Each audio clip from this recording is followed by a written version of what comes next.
आप देख रहे हैं इंडिया टाउन न्यूज, भारत की बात। नमस्कार, आप देख रहे हैं इंडिया टाउन न्यूज और मैं हूं आपके साथ हर्षिता।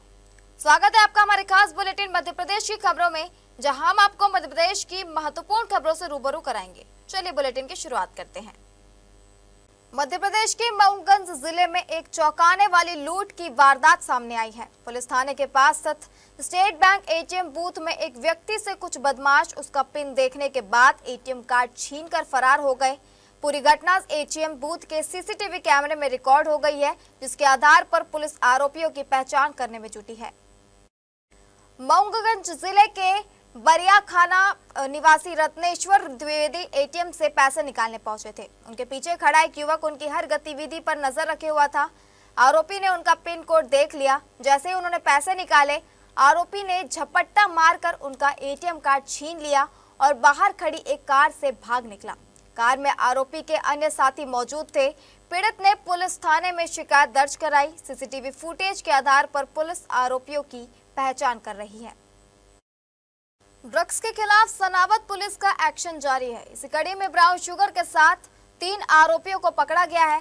आरोपियों से 1,30,000 रुपए कीमत की 13.41 gram brown sugar, bike, mobile phone समेत कुल 2,83,000 रुपए मूल्य की संपत्ति बरामद की गई है। एडिशनल एसपी शकुंतला राहुल ने और एसडीओपी अर्जुना रावत के निर्देश पर वाहन चेकिंग के दौरान सनावत थाना प्रभारी धर्मेंद्र यादव की टीम ने मोटरसाइकिल सवार नौशाद, शहजाद और अफजल को पकड़ा। इन तीनों के पास लगभग 14 ग्राम ब्राउन शुगर मिली। पूछताछ में आरोपियों ने यह ब्राउन शुगर इंदौर के किसी व्यक्ति से लाने की जानकारी दी। पुलिस आरोपियों से तस्करी के नेटवर्क एवं सप्लायर के संबंध में विस्तृत पूछताछ कर रही है। उज्जैन की पवित्र धरती पर अब अंतरिक्ष विज्ञान का भी परचम लहराता नजर आ रहा है, जहां अंतरिक्ष सम्मेलन Mahakal the master of time के दूसरे दिन देश के टॉप वैज्ञानिकों ने भारत की स्पेस ताकत का दम दिखाया। इस दौरान मुख्यमंत्री डॉक्टर मोहन यादव ने कहा कि चंद्रयान 3 की उपलब्धियां भारत को आत्मनिर्भर और विश्व गुरु बनाने की दिशा में बड़ा कदम है। डोंगला स्थित वराहमिहिर वेधशाला में आयोजित इस सेशन में वैज्ञानिकों ने भारत के अंतरिक्ष मिशनों की भविष्य की रूपरेखा पेश की। बताया गया कि चंद्रयान 3 की सॉफ्ट लैंडिंग ने भारत को अंतरिक्ष जगत में नई पहचान दिलाई है। अब भारत चंद्रयान 4, चंद्रयान 5, वीनस मिशन और मंगल लैंडर जैसे महत्वाकांक्षी प्रोजेक्ट्स पर काम कर रहा है। इतना ही नहीं, 2040 तक भारतीय अंतरिक्ष यात्रियों को चांद पर उतारने की तैयारी भी जोरों पर है। का भी केंद्र है और भौगोलिक दृष्टि से एक तरह से अत्यंत महत्व का स्थान है, जहाँ उत्तरायण दक्षिणायन भी हमारी प्राचीन पद्धति से शंकु यंत्र के माध्यम से दिखाई देता है।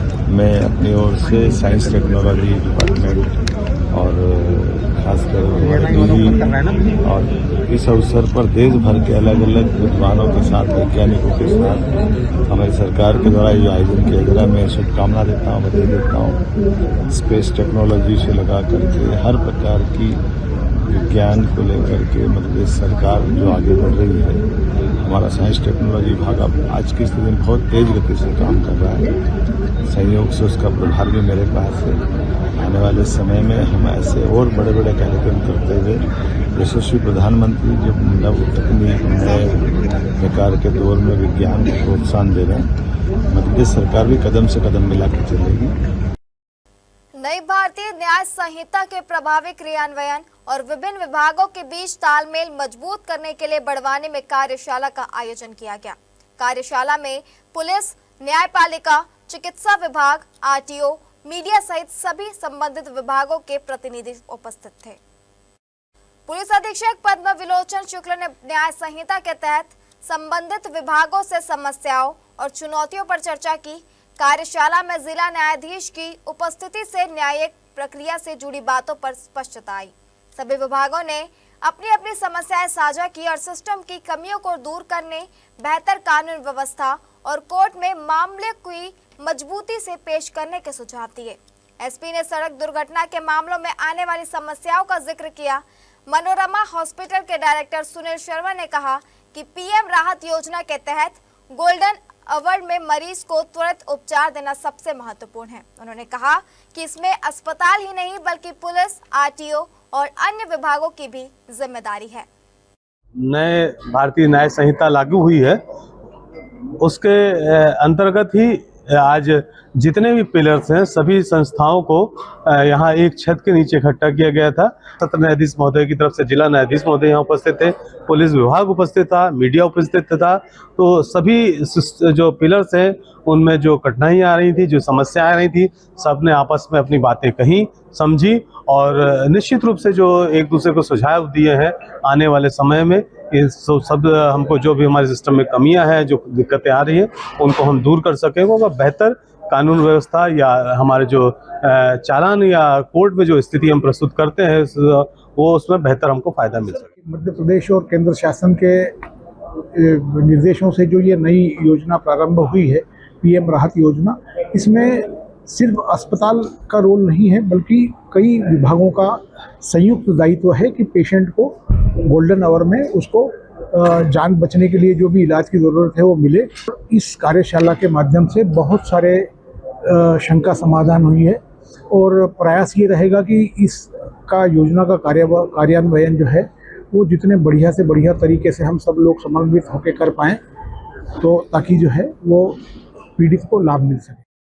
मध्य प्रदेश सरकार द्वारा चलाए जा रहे स्कूल चले हम अभियान के तहत छतरपुर के एक्सीलेंस स्कूल नंबर 1 में भविष्य से भेंट कार्यक्रम आयोजित किया गया। जिला पंचायत सीईओ नमः शिवाय अर्जरिया ने छात्र छात्राओं का मार्गदर्शन किया।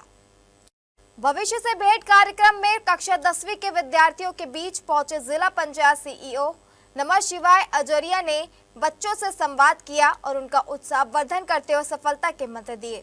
उनकी आकांक्षाओं को जानने का प्रयास किया। अर्जरिया ने पूरे 45 मिनट तक क्लास लेकर छात्र छात्राओं से 1-to-1 चर्चा की और उनके सवालों के जवाब दिए। उन्होंने विद्यार्थियों को उज्जवल भविष्य की शुभकामनाएं दी। इस अवसर पर जिला शिक्षा अधिकारी अरुण शंकर पांडे, बीईओ ईशानगर व्योम जॉर्ज, प्राचार्य संतोष वर्मा, शिक्षक मौजूद रहे।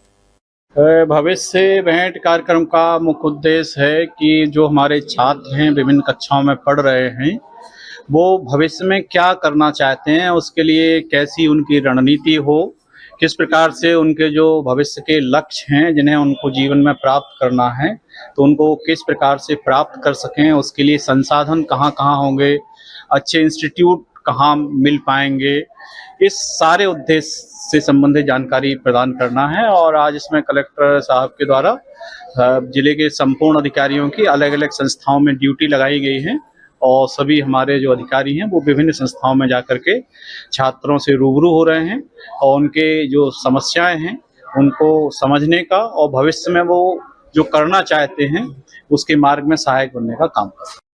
शिक्षा विभाग और कलेक्टर के सख्त निर्देशों के बावजूद इंदौर में निजी स्कूलों की मनमानी थम नहीं रही है। ऐसा ही एक मामला इंदौर के ग्रामीण क्षेत्र मांगलिया के कड़वाली बुजुर्ग से सामने आया है, जहां लिटिल एंजल एकेडमी स्कूल के छात्र शिवाय राजपूत को फीस जमा नहीं होने का हवाला देकर परीक्षा देने से रोक दिया गया।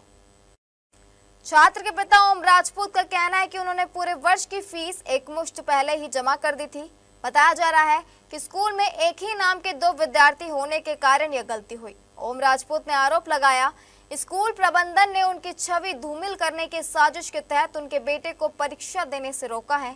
वहीं इस मामले में स्कूल प्रबंधन ने अपनी गलती मानते हुए छात्र और उसके पिता से माफी मांगी है। अब सवाल यह उठता है कि क्या निजी स्कूल इस तरह मनमानी करते रहेंगे या फिर प्रशासन ऐसे मामलों में सख्त कार्रवाई करेगा। लिटिल एंजल एकेडमी में परीक्षा चल रही है, उसमें फीस के कारण अपने बच्चे का नाम शिवाय राजपूत है, ग्राम भोंडवास में रहते हैं हम। उसका भी शिवाय नाम है। कदवाली खुर्द में जो बच्चा है उसका भी शिवाय नाम है। कदवाली खुर्द वाले जो बच्चा है उसकी फ़ीस जमा नहीं थी, अपनी तो शुरू से ही जमा थी, तो उस एक नाम होने के कारण अपने बच्चे को नहीं ले गए। तो उस कारण बच्चे को नहीं ले गए तो बच्चा थोड़ा डिस्टर्ब भी हुआ और यूँ बोला कि क्यों नहीं ले गए। तो मैंने पूछा सर से, तो बोले फीस उसकी जमा नहीं थी, आपके बच्चे को गलती से छोड़ गए। तो उस कारण हमारा मतलब थोड़ा आत्मसम्मान कम हुआ और सामाजिक स्तर पे भी मानहानि हुई कि इनके बच्चे को फीस के कारण नहीं ले गए, जबकि वास्तविक लोगों को पता नहीं कि इनने तो शुरू में फर्स्ट बार में ही इनका पेमेंट कर दिया था। अतः स्कूल प्रबंधन ने आज तक कोई माफ़ी नहीं मांगी। सर, इसमें कोई षड्यंत्र वगैरह नहीं है। इसमें जाने अनजाने में जो भूल चूक हुई है, हम उसके लिए क्षमा प्रार्थी हैं और पेरेंट्स से भी हम इस चीज़ के लिए माफी मांग लेंगे कि हमारे जो कार्यकर्ता लोग हैं, हमारे जो काम करने वाले लोग हैं, कहीं ना कहीं जाने अनजाने उनसे गलती हुई है, जिसका मुझे बाद में पता चला। तो और जो उनके पेपर भी रुके हुए हैं, वो पेपर भी आगे कंटिन्यू के करवा देंगे, इससे बच्चे का साल खराब नहीं होगा। सर, किस तरह से चूक हो गई थी ये?